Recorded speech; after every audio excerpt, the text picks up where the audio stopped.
नाही आलं त्यावेळी या ठिकाणी वार केला तरच ही संधी आपल्याला साधता येणार आहे।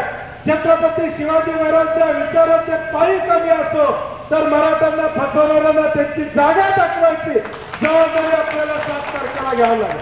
7 तारखेला आपल्याला या मताद्वारे निर्णय घ्यावा लागेल।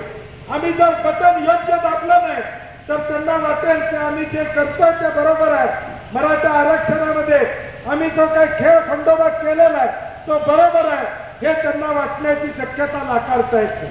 आणि म्हणून माझी तुम्हा सगळ्यांना विनंती आहे, ज्या लोकांनी मराठा आरक्षणाला विरोध केला, समाजामध्ये तेढ आणण्याचं काम ज्या लोकांनी केलं त्यांना त्यांची जागा दाखवून देण्याचं काम येणाऱ्या 7 तारखेला आपल्याला करावं लागेल।